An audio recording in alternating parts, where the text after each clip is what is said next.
Halo, Assalamualaikum warahmatullahi wabarakatuh. Kembali lagi di channel Mas Bangkit ya.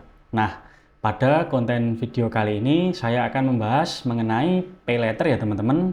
Tapi yang saya bahas yaitu tentang bahaya pakai pay letter untuk belanja harian.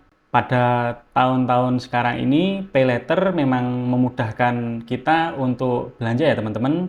Tapi yang jadi masalahnya adalah ketika kalian menggunakan pay letter untuk belanja harian, seperti jajan, makan, dan belanja hal-hal kecil lainnya. Sekilas ini terlihat ringan, tapi sebenarnya ini cukup beresiko ya teman-teman untuk keuangan kita ke depannya.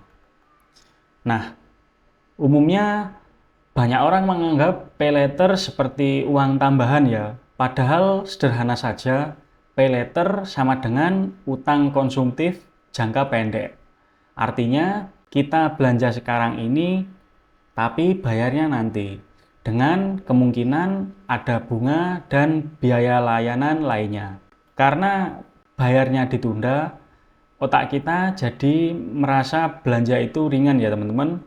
Inilah cikal bakal yang membuat orang jadi lebih mudah untuk mengeluarkan uang. Lalu masalah terbesar pay letter sendiri adalah pengeluaran kecil menjadi terasa tidak ada dampaknya sama sekali ya. Nah, saya akan contohkan secara realistisnya yang ada di kehidupan kita sehari-hari ya. Misalnya kalian membeli makanan secara online baik itu GoFood, GrabFood atau yang lainnya lah sebesar Rp40.000. Lalu kalian menambahkan jajan sebesar Rp20.000. Nah, dari pemesanan tersebut pasti ada ongkir dan fee ya teman-teman, katakanlah Rp10.000. Total kalian mengeluarkan uang sebanyak Rp70.000 per hari dan membayarnya dengan menggunakan pay letter. Kelihatannya ini kecil dan sepele ya teman-teman.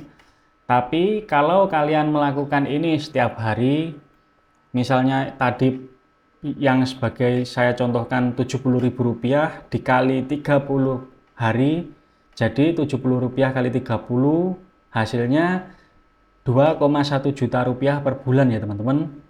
Nggak kerasa ya segitu banyaknya kalau kalian melakukannya setiap hari. Dari hanya jajan dan belanja kecil, justru itu menghabiskan lebih dari Rp2 juta selama 1 bulan ya. Kalau misalnya pendapatan gaji kalian 4-5 juta rupiah per bulan, itu hampir setengah dari penghasilan kalian hanya untuk kalian habiskan dengan menggunakan pay letter yang akan kalian bayarkan pada akhir bulan atau pada saat pay letter jatuh tempo ya teman-teman. Dan nominal tersebut belum termasuk bunga, biaya layanan, dan kemungkinan ada denda apabila kalian telat membayar angsurannya. Nah, disinilah cikal bakal keuangan kalian menjadi semakin berat ya teman-teman.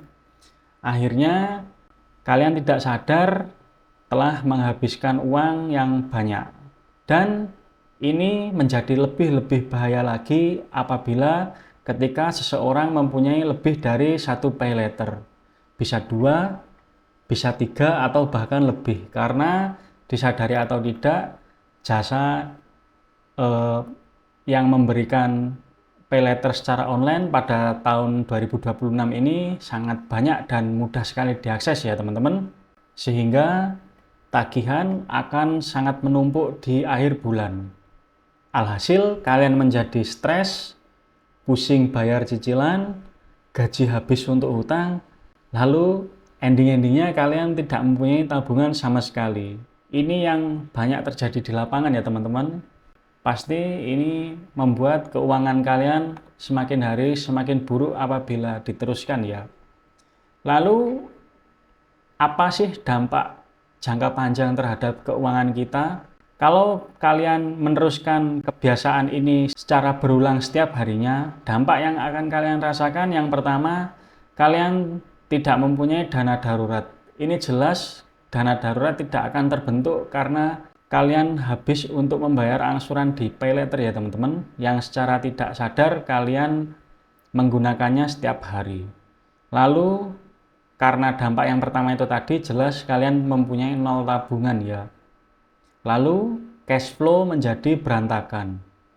Sehingga kalian sulit melakukan pengelolaan uang, misalnya untuk hal-hal lain yang lebih bermanfaat, katakanlah investasi atau yang lainnya. Sehingga kalian sangat ketergantungan kepada pay later ya. Bahkan resikonya ketika kalian telat membayar pay later, ini dihitung jadi skor kredit yang turun ya teman-teman. Karena skor kredit yang turun tentu saja membuat nama kalian jelek di catatan skor kredit ya.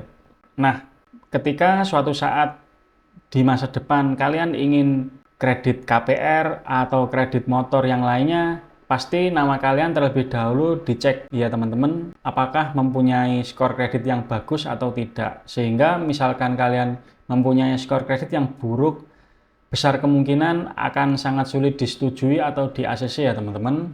Jadi intinya, apakah pay later selalu buruk? Jawabannya tidak ya teman-teman. Dengan catatan, pay later bisa aman jika kalian hanya memakai pay later untuk kebutuhan penting. Lalu memakai dengan jumlah yang kecil. Dan pastinya pay later tidak kalian gunakan untuk kebutuhan harian ya teman-teman. Dan perlu juga kalian catat, gunakanlah pay later semaksimal mungkin 10-20% dari gaji kalian yang setiap bulan didapatkan ya teman-teman, jangan lebih dari itu. Lalu juga apabila kalian sudah komitmen menggunakan pay later, bayarlah pay later sesuai dengan jatuh tempo waktu yang telah ditentukan ya teman-teman, supaya tidak memunculkan adanya denda. Karena jika ada denda pasti ada pembengkakan uang untuk kalian membayar angsuran pay later dari nominal yang harus dibayarkan ya. Nah, yang berbahaya adalah jika pay later kalian gunakan untuk gaya hidup ya teman-teman. Ini pasti jomplang ya kalau kalian menggunakan pay later untuk gaya hidup. Istilah kata besar pasak daripada tiang ya. Lalu ini juga tidak bagus apabila kalian gunakan untuk jajan setiap hari, karena tidak sadar jajan itu biasanya pengeluaran kecil, lama-kelamaan kalau kalian lakukan setiap hari akan menumpuk menjadi nominal yang besar seperti yang saya contohkan tadi ya.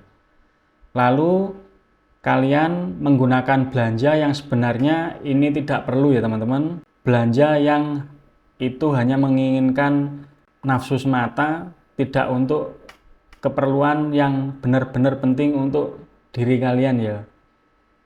Nah, lalu kesimpulannya apa? Pay later sebenarnya bukan musuh ya teman-teman. Jadi nggak masalah apabila kalian menggunakan pay later dengan bijak. Yang jadi masalah adalah cara pemakaian yang salah ya. Sebenarnya ada cara yang lebih baik ya teman-teman. Yang pertama, kalian pakai uang kalian yang benar-benar kalian punya ya teman-teman. Berapapun uangnya itu yang real kalian punya, jadi bukan hasil utang atau pay later itu tadi. Lalu kalian bisa membedakan kebutuhan antara perlu dan ingin. Nah, itu penting ya teman-teman.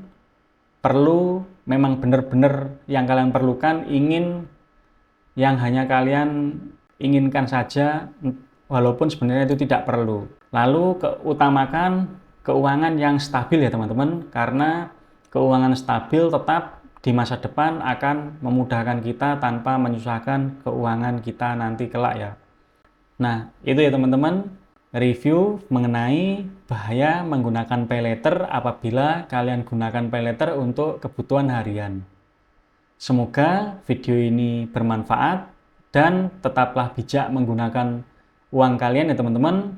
Uang memang bisa membantu kita, tapi juga uang bisa menyusahkan kita di kemudian hari apabila kita salah mengelola keuangan. Sekian dulu review mengenai pay later kali ini. Jangan lupa kalian klik subscribe dan tekan lonceng supaya tidak ketinggalan informasi dari channel Mas Bangkit. Terima kasih dan wassalamualaikum warahmatullahi wabarakatuh.